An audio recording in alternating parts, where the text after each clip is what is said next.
नमस्कार दोस्तों, स्वागत है आपका हिस्ट्री ऑनलाइन क्लास में। इससे पहले मौर्य साम्राज्य का 4 वीडियो डाल चुका हूँ। ये 5वां वीडियो है। इसमें 121 से लेकर के 150 तक प्रश्न है। इसके बाद में एक वीडियो और आएगा। ये सारे के सारे प्रश्न हैं, वो परीक्षा में पूछे हुए प्रश्न है। एक भी प्रश्न ऐसा नहीं है जो पूछा हुआ नहीं है, और ये प्रश्न बार-बार रिपीट होते हैं। चलो करते हैं 121 नंबर प्रश्न। 121 नंबर प्रश्न में निम्नलिखित में से कौन-सा अधिकारी मौर्य साम्राज्य का भाग नहीं था? अग्रहारिक, युक्त, प्रादेशिक, रज्जुक। तो कौन सा नहीं था? अग्रहारिक। ए ऑप्शन अपना राइट आंसर हो जाएगा। अगला प्रश्न है 122 नंबर। सारनाथ स्तंभ का निर्माण किसने किया था? हर्षवर्धन ने, अशोक ने, गौतम बुद्ध ने, कनिष्क ने। तो किसने किया था? अशोक ने। बी ऑप्शन अपना राइट आंसर हो जाएगा। अगला प्रश्न है 123 नंबर। निम्नलिखित में से किसे सर्वश्रेष्ठ स्तूप माना जाता है? अमरावती, बरहूत, सांची, सारनाथ। तो कौन सा सर्वश्रेष्ठ माना जाता है? सांची का स्तूप। सी ऑप्शन अपना राइट आंसर हो जाएगा। अगला प्रश्न 124 नंबर। सांची का स्तूप किस शासक ने बनवाया था? बिंबिसार, अशोक, हर्षवर्धन, पुष्यमित्र। तो किसने बनवाया था? अशोक ने। बी ऑप्शन अपना राइट आंसर हो जाएगा। अगला प्रश्न है 125 नंबर। जल की आवश्यकता को ध्यान में रखते हुए जिस प्रथम शासक ने गिरनार क्षेत्र में एक झील का निर्माण करवाया था? चंद्रगुप्त मौर्य, अशोक, रुद्रदामन, स्कंदगुप्त। तो किसने करवाया था? पहला शासक कौन था? चंद्रगुप्त मौर्य। ए ऑप्शन अपना राइट आंसर हो जाएगा। अब ये सूचियां दे रखी है, इनका मिलान करना है और नीचे कोड दे रखे, इनमें उत्तर देना है। सूची 1 को सूची 2 में एक तरफ स्थान दे रखा है, दूसरी तरफ स्मारक दे रखा है या धार्मिक स्थल है मान सकते हैं। तो उसके अपने को मिलान करना है। तो पहला है स्थान कौशाम्बी। कौशाम्बी है रानाभर स्तूप। कौशाम्बी में कौन सा स्तूप है? रानाभर। कौशाम्बी। कौशाम्बी में रानाभर नहीं, कौशाम्बी में घोषिताराम। कौशाम्बी में घोषिताराम 2 नंबर। हाँ, कुशीनगर। कुशीनगर में रानाभर स्तूप। बाद में सारनाथ। सारनाथ में दमेक स्तूप। और श्रावस्ती। श्रावस्ती में सहेत महेत। तो अपना राइट आंसर हो जाएगा सी ऑप्शन। अगला प्रश्न है 127 नंबर। तीर्थ यात्रा के समय सम्राट अशोक निम्नलिखित स्थानों पर गए, उसने किस मार्ग का अनुसरण किया? यानी पहले कौन से पर गया और लास्ट में कौन से पर गया, ये अपने को बताना है। गया, कपिलवस्तु, कुशीनगर, लुम्बिनी, सारनाथ, श्रावस्ती। तो सबसे पहले गए थे लुम्बिनी में, उसके बाद में कपिलवस्तु, उसके बाद में गया, उसके बाद में सारनाथ, उसके बाद में कुशीनगर और सबसे लास्ट में श्रावस्ती। तो अपना राइट आंसर पहले में 4 और लास्ट में 6। डी ऑप्शन राइट आंसर हो जाएगा। डी ऑप्शन इसमें राइट आंसर है, इसका क्रम बताया पूछा गया है। अगला प्रश्न है 128 नंबर।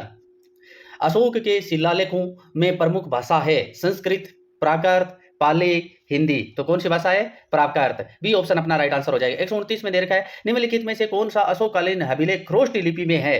कालसी, गिरनार, सहबाजगढ़ी, मेरठ। तो कौन सा है? सहबाजगढ़ी। सी ऑप्शन अपना राइट आंसर हो जाएगा। अगला प्रश्न है 130 नंबर। पत्थर का प्राचीनतम शिलालेख किस भाषा में थे? पाली, संस्कृत, प्राकृत, ब्राह्मी। तो किस भाषा में थे? प्राकृत। 131 नंबर। ब्राह्मी लिपि का प्रथम उद्वाचन किस पर उकेरे अक्षरों से किया गया? पत्थर की पट्टियों पर, मुहरों पर, स्तंभों पर, सिक्कों पर। तो पत्थर की पट्टियों पर उकेरे गए अक्षरों से उद्वाचन किया था। ब्राह्मी लिपि को सर्वप्रथम किसने पढ़ा? ए कनिंघम, एच दानी, ब्यूलर, जेम्स प्रीसेप। तो जेम्स प्रीसेप। डी ऑप्शन अपना राइट आंसर हो जाएगा। अगला प्रश्न है 133 नंबर। वह स्थान जहां प्राक अशोक ब्राह्मी लिपि का पता चला है? नागार्जुन कोंडा, अनुराधापुर, ब्रह्मगिरी, मास्की। तो कहां पर चला है पता? प्राक अशोक कालीन लिपि का। तो इसमें आएगा मास्की। डी ऑप्शन अपना राइट आंसर हो जाएगा। अगला प्रश्न है 134 नंबर। सॉरी, इसमें 133 मास्की नहीं आएगा। सॉरी, इसमें मास्क नहीं आएगा, इसमें नागार्जुन कोंडा अनुराधापुर आएगा। अनुराधापुर। बी ऑप्शन अपना राइट आंसर हो जाएगा। अगला प्रश्न है प्राचीन भारत में निम्नलिखित में से कौन सी एक लिपि दाईं ओर से बाईं ओर लिखी जाती थी? ब्राह्मी, नंदनागरी, शारदा, खरोष्टी। तो इसमें अपना डी ऑप्शन हो जाएगा खरोष्टी लिपि। अगला प्रश्न है 135 नंबर। अशोक का अपने शिलालेखों में सामान्यतः जिस नाम से उल्लेख हुआ है वह है चक्रवर्ती, धर्मदेव, धर्मकीर्ति, प्रियदर्शी। तो प्रियदर्शी। डी ऑप्शन अपना राइट आंसर हो जाएगा। अगला प्रश्न है अभिलेखों में किस शासक का उल्लेख प्रियदर्शी एवं देवानाम प्रिय के रूप में किया गया है? चंद्रगुप्त मौर्य, अशोक, समुद्रगुप्त, हर्षवर्धन। तो किसको देवनाम प्रिय और प्रियदर्शी किसे कहा गया है? अशोक को। बी ऑप्शन अपना राइट आंसर हो जाएगा। अगला प्रश्न है 137 नंबर। निम्नलिखित कथनों में कौन सा एक कथन अशोक के स्तंभों के बारे में गलत है? इस पर बढ़िया पॉलिश है, ये एक खंड है, स्तंभों का श्रेष्ठ शुंडाकार है, ये स्थापत्य संरचना का भाग है। तो ये स्थापत्य संरचना का भाग नहीं, यानी किसी महल में नहीं लगे हुए, ये स्वतंत्र हैं, इसलिए ये इसने गलत पूछा गया, ये गलत है, अपना डी ऑप्शन राइट आंसर हो जाएगा। अगला प्रश्न है 138 नंबर। निम्नलिखित अभिलेखों में से किस लेख में अशोक नाम उल्लेखित है? बाबरू अभिलेख, तेरसी है शिलालेख, रुमिंदे स्तंभ लेख, मास्की का लघु शिलालेख। तो किस में अशोक नाम उल्लेखित है? मास्की का लघु शिलालेख। अगला प्रश्न है 139 नंबर। अशोक का रुमिंदे स्तंभ संबंधित है बुद्ध के जन्म से, बुद्ध के ज्ञान प्राप्ति से, बुद्ध के प्रथम उपदेश से, बुद्ध के शरीर त्याग से। तो रुमिंदे का जो स्तंभ लेख है बुद्ध के जन्म स्थान है, वहां पे है। अगला प्रश्न है 140 नंबर। गुर्जरा लघु शिलालेख जिसमें अशोक का नामोल्लेख किया गया है कहाँ स्थित है? उत्तर प्रदेश के मिर्जापुर जिले में, मध्य प्रदेश के दांतिया जिले में, राजस्थान के जयपुर जिले में, बिहार के चंपारण जिले में। तो कौन से जिले में है? यह है मध्य प्रदेश के दांतिया जिले में। बी ऑप्शन अपना राइट आंसर हो जाएगा। अगला प्रश्न है 141 नंबर। केवल वह स्तंभ जिसमें अशोक के स्वयं को मगध का सम्राट बताया है? मास्की का लघु स्तंभ, रुमिंदे स्तंभ, क्वीन स्तंभ, बाबरू स्तंभ। तो कौन से में बताया है? बाबरू स्तंभ में।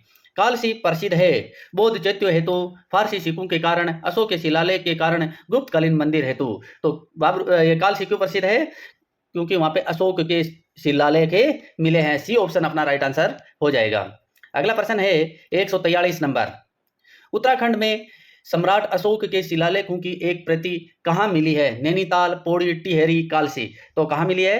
कालसी में। दोस्तों ये सारे के सारे प्रश्न बार बार रिपीट होते रहते हैं और परीक्षाओं में पूछे हुए प्रश्न है। वीडियो अच्छा लगे तो वीडियो को लाइक कीजिए, चैनल को सब्सक्राइब कीजिए और अधिक से अधिक दोस्तों के साथ शेयर कीजिए। और कौन से टॉपिक के आपको प्रश्न चाहिए वो कमेंट में जरूर बताइए। अगला प्रश्न है 144 नंबर। कलिंग युद्ध की विजय तथा क्षतियों का वर्णन अशोक के किस शिलालेख में है? शिलालेख फर्स्ट, शिलालेख सेकंड, शिलालेख 12 और शिलालेख 13। तो कलिंग का वर्णन है वो अशोक के कौन से शिलालेख में मिलता है? शिलालेख संख्या 13 में। डी ऑप्शन अपना राइट आंसर हो जाएगा। अगला प्रश्न है 145 नंबर।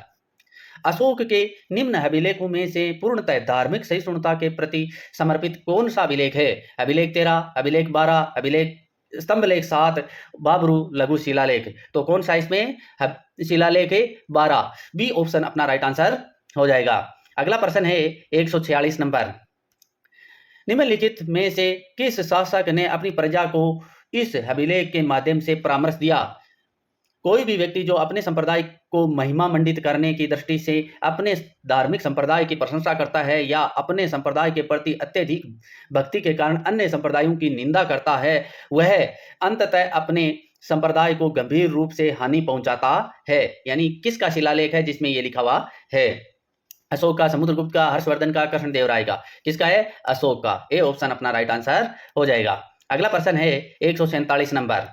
अशोक के जो प्रमुख शिलालेख संगम राज्यों के विषय में हमें बताते हैं उसमें सम्मिलित है 1 और 10 शिलालेख, 1 और 11 शिलालेख, 2 और 13 शिलालेख, 2 और 14 शिलालेख। तो कौन से शिलालेख है? अपना राइट आंसर हो जाएगा सी, 2 और 13 शिलालेख। सी ऑप्शन अपना राइट आंसर हो जाएगा। इसमें पड़ोसी राज्यों के बारे में बताया गया है। निम्नलिखित में से किस दक्षिणी राज्य का उल्लेख अशोक के अभिलेखों में नहीं है? चोल, पांडे, सात्यपुत्र, सातवाहन। तो कौन सा का नहीं है? सातवाहनों का वर्णन नहीं है। अगला प्रश्न है 149 नंबर। टोलेमी फिलाडेल्फस जिसके साथ अशोक के राजनयिक संबंध थे कहाँ का शासक था? साइरेन, मिस्र, मकदूनिया, सीरिया। तो कहाँ का शासक था? मिस्र का। और इस वीडियो का अंतिम प्रश्न 150 नंबर। अशोक का समकालीन तुर्मय कहाँ का राजा था? मिस्र, कोरिथ, मैसेडोनिया, सीरिया। तो कहाँ का राजा था? मिस्र का। टोलेमी फिलाडेल्फस और उसको अभिलेखों में तुर्मय कहा गया है। तो ये मिस्र का राजा था। इसी के साथ अपना वीडियो समाप्त होता है। धन्यवाद।